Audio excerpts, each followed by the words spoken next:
What is up, guys? Clief 101 here, and today I want to talk about Final Fantasy 15. Now, a couple of days ago I put out a video. Final Fantasy 15 has finally gone gold. About 2-3 months ago, not 3 months ago now, it was almost gold. It had gotten to a stage where they were going to go gold, and then they decided that they were going to announce a delay, which is all well and good. They did that. The reasoning behind was to be able to implement some changes and updates and everything that they would not have to implement for a day one patch. Now, yes, there will still be a day one patch, but it's not going to be anywhere near as large, and there's not going to be anywhere near as many issues as what there was, you know, if it was going to have been released a month ago. So I got a fair few comments on my reaction, and that's exactly how I felt. I could give another one now, but it'd feel a bit fake, even though I still feel pumped for this game to come out. Along with the announcement that the game went gold, we got a new trailer, and my God, does that look absolutely awesome. Now, the game trailer, the recent trailer does not depict any actual in-game events or anything of the sort, but it still looks fantastic. And there has been speculation with within the community that the events that had happened was sort of like a vision from King Regis, and one of the reasons that he sends Noctis away because he wants to alter that vision, predominantly where Noctis and Luna come to blows. Now, I personally can't see that happening because based on Ffxv and a couple of other things that we've seen through the media, Luna is Noctis's oracle. And an oracle, I'm imagining, is there for every king. I imagine that every king marries his oracle, but I'm not sure on that. That's, we really won't find anything out in regards to that until later. But Luna and Noctis are supposed to be together. Luna is Noctis's oracle. That is her destiny, and her destiny, she being an oracle, she can see the future, and she can see whether, I don't know, I suppose Noctis can keep the future safe, which is the biggest sort of target that Ffxv tried to bring across. Her destiny is her destiny. Her destiny is to fulfill her role as an oracle to Noctis.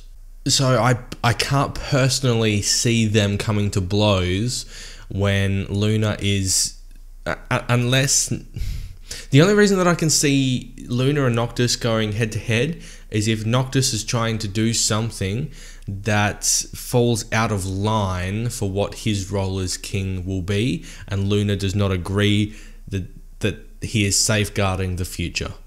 That's the only possible explanation that I can find as to the reasoning behind that. Perhaps instead of going after Niflheim out of the right reasons for the future, he's doing it out of vengeance and will create the wrong kind of future.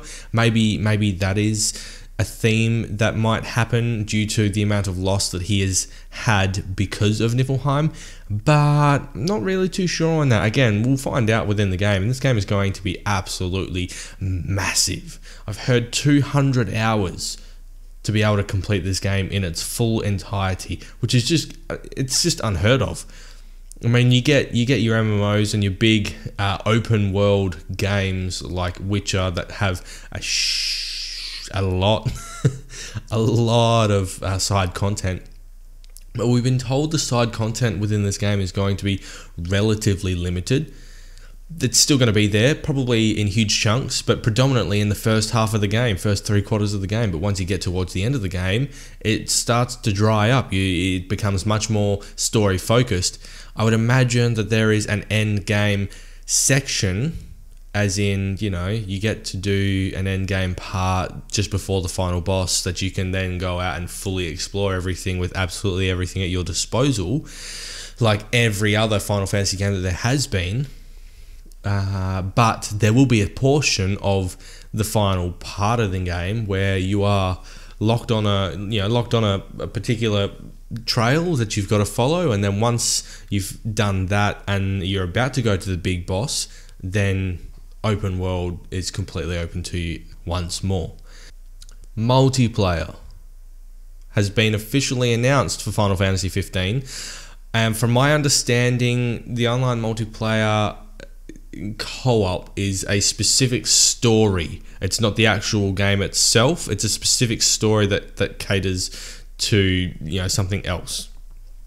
From what I can understand, there's going to be some DLC that's released from each character's perspective of something happening, and then once they have been released and played and whatnot, then the multiplayer will be introduced, going along something the lines of what the stories were, perhaps, but it's not going to be something that's going to be here with release.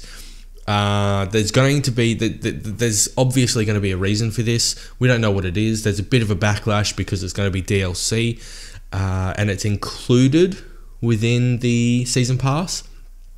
But, you know, we're just gonna have to see what it is. Like, I'm trying not to speculate too much on it. I'm trying to stay as positive as I possibly can with all of this, purely because I just don't know. And I would like to think that they are going to get this game right. From everything that we've seen, I mean, I don't really have too much bad thing to say about it. In fact, I don't think too many people do. I think the one consistent complaint that people have is the camera. We'll have to see how that goes in the final product, whether they still tweak it and introduce a refinement with the day one patch. We'll find out what the go is there. But that is the only one consistent complaint that I hear from anyone that's ever played it, is the camera is a bit finicky. And if that's the only one consistent complaint, everything else is personal preference, which means this game is going to be pretty good. The reviews so far in the game, with the pre-release reviews, are very, very good. Obviously, there are improvements to be made. There are with any single game that, you know, ever releases, pretty much, with few exceptions. Day one patch might fix some of these things. So we're just gonna have to see. Final Fantasy 15. Let's get on board that train, guys, because it's coming. November 29th. Okay, lock this date in your calendar. November 29th, I will be doing my first ever 24-hour live stream of this game. I've decided no face cam up here because I want as much of the game in there as possible. But yes, I will be talking. So if you want to be a part of the stream, and you can't get your hands on the game yet, or you don't mind about having the spoilers because you can't get your hands on the game but you do want to watch it, or whatever the case might be, come in the stream and have a chat with me. That's exactly what I want to do. That's the whole purpose of the streams, is to be able to play a game that everyone enjoys, that you enjoy, that I enjoy, and that we can talk about it. We can talk about other things. You can talk to me directly about something. That's the whole point of me introducing streams to the channel. And I think this game, with the new direction that I'm taking my channel in, is going to be perfect. So, get keen, bros! I am Clief101. Thank you very much for watching this video, and I will see you next time. Bye.